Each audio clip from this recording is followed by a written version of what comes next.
Welcome to Certainty, where we make assurance double sure. In this video, we are going to look at the deflection of beams. Deflection, in structural engineering terms, refers to the movement of a beam or node from its original position due to the forces and loads being applied to the member. It is also known as displacement and can occur from externally applied loads or from the weight of the structure itself. Deflection can occur in beams, trusses, frames, and basically any other structure. Let's look at a simply supported beam. This is what the beam looks like before any load is applied. If we apply a concentrated load at the center, the beam will bend. Vx is the displacement, which is known as the deflection.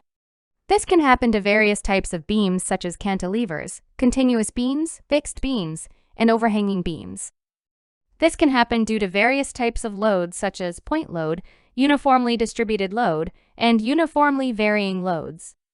There are several methods for finding the deflection of beams, including double integration. This method involves integrating the equation of the elastic curve twice. The first integration yields the slope, and the second integration gives the deflection. Then we have the moment area method. This method uses the area of the bending moment diagrams to determine the slope and deflections at specific points along the beam. Thirdly, we have the conjugate beam method. This method is used to find the rotation and displacements in beams. Lastly, we have the superposition method. This method is used to determine the deflection at a point when there are multiple loads acting on the beam. In this tutorial, we are going to look at the double integration method. The formula for the double integral method is given by EI times the second derivative of I with respect to x equals plus or minus m.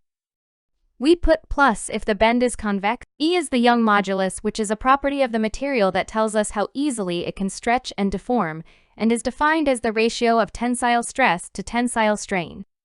I is the moment of inertia and m is the bending moment. Now let's look at an example. A simply supported beam shown in the diagram has a circular cross-section of diameter of 100 millimeters. A load of 3 kilonewtons is applied at its mid-span. The material from which the beam is made is steel, for which E equals 210 giganewtons per square meter. Determine the deflection at a point 3m from support A. Support A is a pin and B is a roller.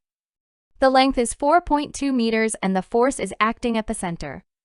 We are told that the cross-sectional view is circular. We are also given E, and here is our question. Let's write our formula. We are putting negative since the bending is concave. This is what is going to happen when the load is applied. You can see that the center of the beam is the critical point, so we are going to make a section at the center. Now we have two sections and our point of interest lies in the second section. Since it's a simply supported beam, we are only going to have upward reactions at points A and B, which means we can write our equilibrium equations if we resolve upwards. We are going to have FERA-RB equals 0 and we name it equation 1. Remember F equals 3 kilonewtons. Of course, we can't find RA and RB with one equation, so we need a second equation. I'm going to take moments about point A. The counterclockwise direction is my positive direction, and the sum of moments about this point should be 0 since the beam is static. RA passes through the point, so the moment is 0, and for FA is force times distance, which is 2.1 meters, but is acting in the clockwise direction, that's why it's negative. For RB is force times distance again, and the distance is 4.2 meters and the direction is positive. Now let's simplify, and RB will be 1.5 kilonewtons. We can find RA by substituting RB in equation 1, which gives us 1.5 kilonewtons. Now to find m on the double integration formula, we cut the beam at point x meters from the support A and make sure that the point is after the load. Let's call this endpoint E. We want to take moments about this point, and Vx is the downward deflection. The counterclockwise direction is my positive direction, and the sum of moments about this point should be 0 since the beam is static. The distance between E and F can be obtained by subtracting 2.1 from x. F is going to produce a positive moment and RA a negative moment, and remember to multiply the force by the distance between the 2 points. For F is x 2.1 and for RA is x meters. Let's make m the subject of the formula. We have MEI. It's now time to find the moment of inertia for the circular cross-section. The moment of inertia is given by pi d to the power 4 over 64. Let's change millimeters to meters by multiplying 100 by 10 to power -3. Now let's plug in the values, and I will be pi over m to the power 4 over 640,000.